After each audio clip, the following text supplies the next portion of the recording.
Students, today we are coming back to the part of ECA 1, that is the electric circuit analysis. Today we are starting the fourth chapter, and this chapter is about circuit theorems. In this chapter we will discuss the different theorems and see how we can get the results of voltages and the currents that we have to find out. So in this chapter we will discuss the following topics. The first one and today's topic is the linearity property. After that we will discuss the superposition theorem, then source transformation theorem, Thevenin theorem, Norton theorem, and maximum power transfer theorem. Here the fourth and the fifth one, that is the Thevenin theorem and the Norton theorem, it will be covered in a single lecture. When we do the Thevenin theorem, then as well as the Norton theorem will be done by doing the Thevenin theorem. But when we do this, then we will see how it will come true. So first of all, today the topic is the linearity property. So when we discuss the linearity, then basically it is a property of any element that describes a linear relationship between the cause and the effect. Here the foremost thing is linear relationship between cause and effect. That one thing that is the cause and the other thing that is the effect of that cause, and between them there must be a relationship, that is the linear relationship. And if we say about the voltage and the current relationship, then the voltage is the cause and its effect is the current, and both are having the linear relationship. We have seen this in Ohm's law, because Ohm's law basically it gives us the linear relationship between the current and the voltage. So we may say that the Ohm's law, it obeys the linearity property, because the relationship between cause and effect, it's the linear relationship. The second thing that we discuss in this property is that it is a combination of homogeneity, that is the scaling property, and the other one is the additivity property. Now we will see what is the homogeneity or the scaling property and what is the additive property. So first we will discuss the homogeneity property, and that is also known as the scaling property. If we use the sentence scaling property, then it is very clear that what is meant by scaling. That if we are multiplying with a constant at the right side of any equation, then that constant must be multiplied at the left side of the constant, at the left side of the equation. So this is basically scaling. So the homogeneity property, it requires if the input, that is also known as the excitation, it is multiplied by a constant, then the output, that is also known as the response, it is also multiplied by that same constant. For example, by Ohm's law we have V is equal to IR. So if we say this, that the current is increased by a constant K, then it means the voltage is also increased by that constant K. So it means that at the left hand side we will have the KIR, and at the right hand side we will have the KV. Means this, that the Ohm's law V is equal to IR, and after multiplying by K, then we get KIR is equal to KV. So this is the scaling property or the homogeneity property, that a constant is multiplied at the both sides. That is, a constant is multiplied with the cause as well as with the effect. Now the second thing is the additivity property. Basically this property requires that the response to a sum of inputs, I am saying about the inputs, not about the input, that is the sum of inputs is the sum of the responses of each input while it is applied separately.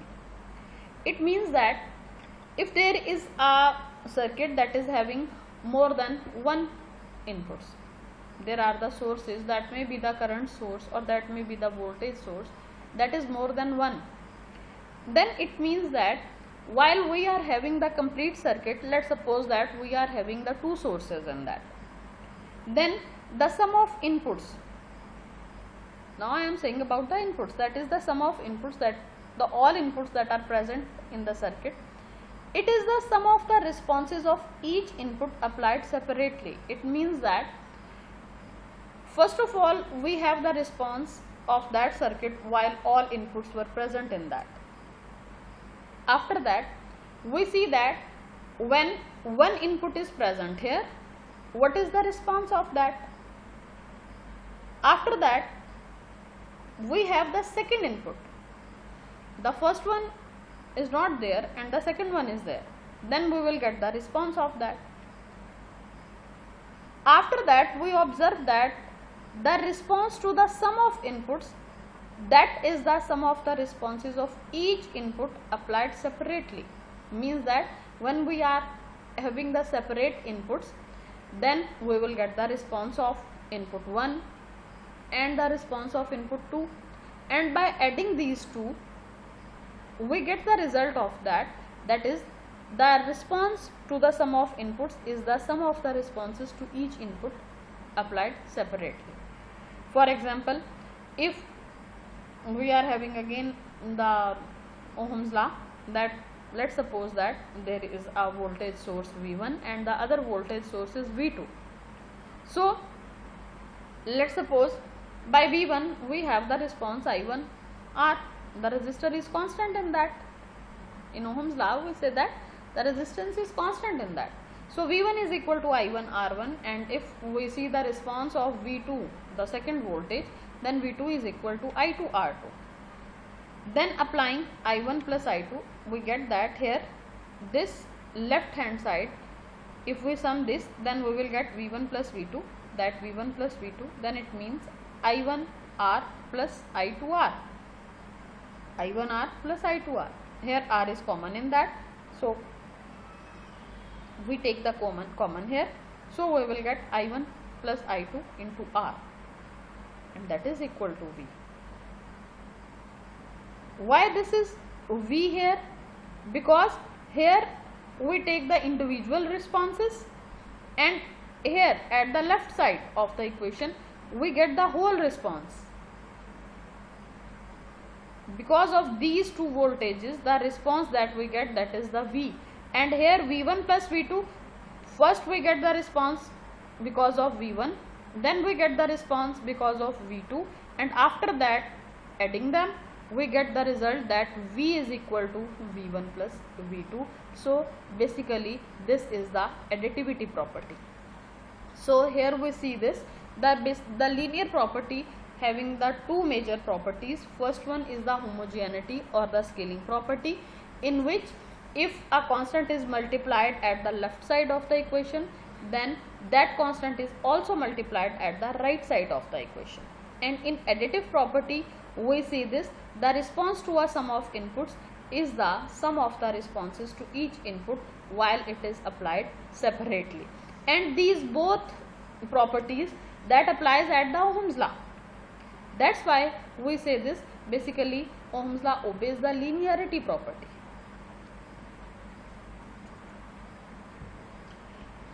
There are some points that we must know about the linearity property, and the first one point I have explained earlier about the Ohm's law. So when we say about a resistor, then basically resistor is a linear element. Why resistor is a linear element? If we see the graph of Ohm's law, then we are having the graph between voltage and the current. And Ohm's law, we say this, that the resistance is constant in that.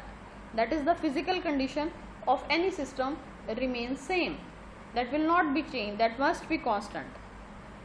That may be the temperature, that may be the resistance. So if we say about the resistance, so resistance is basically a linear element, because the voltage and the current relationship between them, it both satisfies both the homogeneity and the additivity property.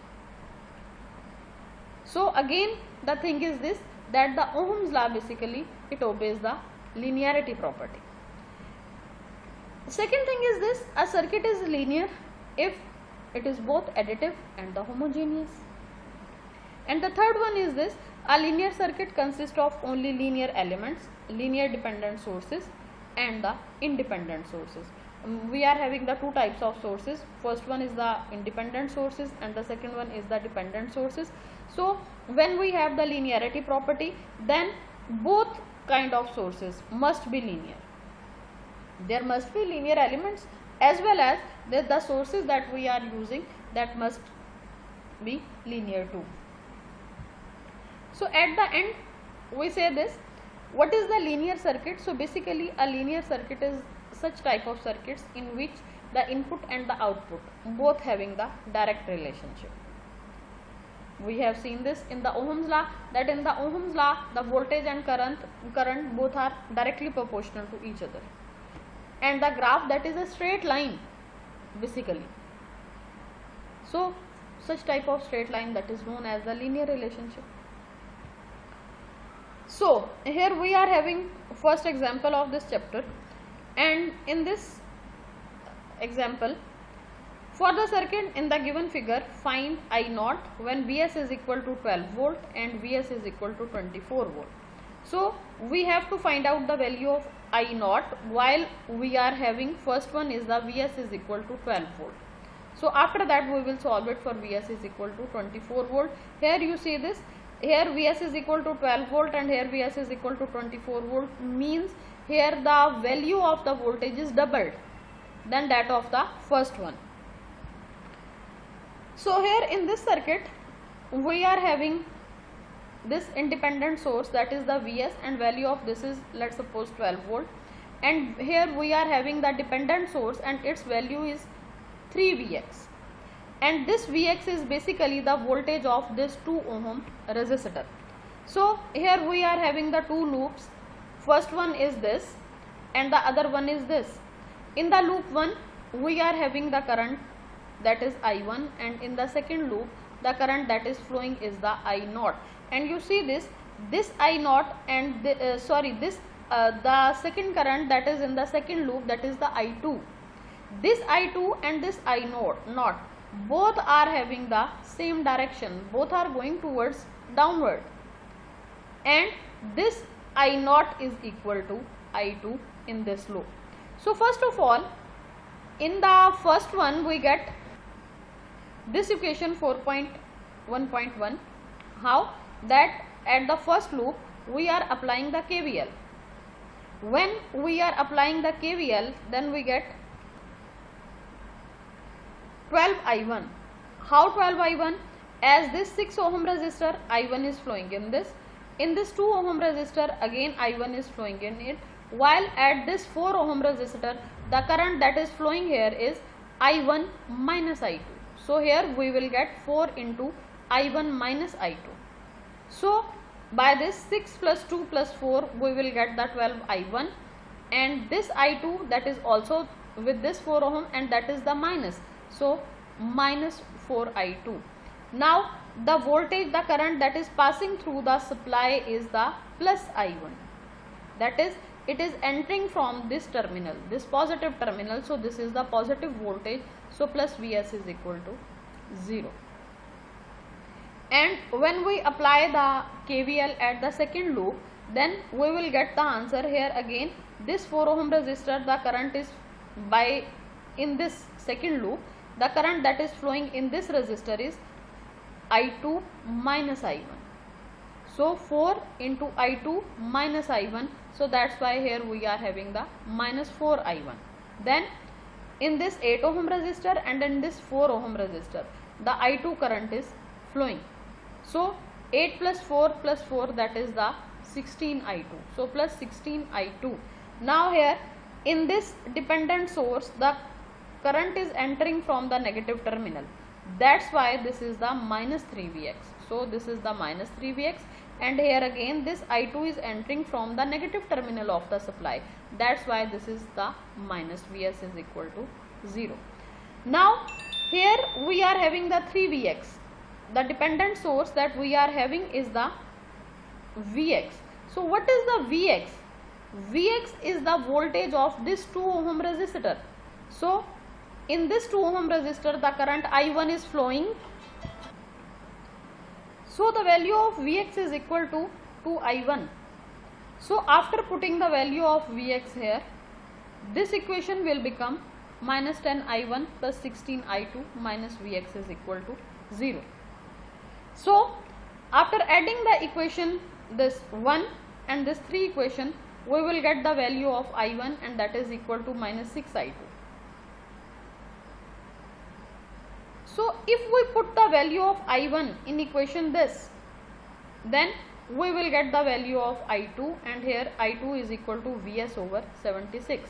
And what is the value of Vs? Vs is equal to 12 volt. So Vs is, by putting the value of Vs is equal to 12 volt, I2 is equal to 12 by 76 ampere, and that is also the value of I0. So now when we are having Vs is equal to 24 volt, then if we put the value of Vs is equal to 24 volt here, then I0 or I2, that is equal to 24 by 76 ampere. And here by this result we get that when we are doubling the value of voltage, then the current is also doubled. So it means that both follow the linearity property, that this input voltage as well as this current I2, and it must follow the linearity property because the relationship between current and the voltage, that is the linear relationship, that is the direct relationship. If the one thing is increased, then the other thing will also increase. So this is the example in which we have seen that what is the linearity property. Now this is the exercise question, and in which calculate the current I0 in the given circuit. What does this current become when the input voltage is raised to 10 volt? Here you see this, the input voltage is 1 volt, and if we raise it to the 10 volt, then it is understood that the thing that we have to find out, that is the I0, if this input is increased 10 times, then this I0 will also increase 10 times. And here it is the solution of this question. You will solve it by yourself, and if you have any type of confusion here, then you may discuss that during question answer session. But here see one thing, that when the voltage is 1 volt, then I0 is equal to 0.1 ampere, and if this voltage is raised to a level of 10 volt, then I0 is equal to 1 ampere. So this 0.1 ampere, that is raised to a level of 1 ampere. If we multiply 0.1 with 10, 0.1 multiplied by 10, then we will get the answer 1. So it means when the cause is raised to some level, that is increased to some value, then the effect will also increase by that value. This is the linearity property. So this question, it will be done by yourself, and see the circuit very carefully, and first of all solve this and see what resistor is in series and what is in the parallel, and after that get the answer. And if you are having any query regarding this topic, this linearity property, then you may ask it in the question answer session, and also try to solve the other questions that are in the exercise as well as the other examples, and discuss that with me during that session. Thank you.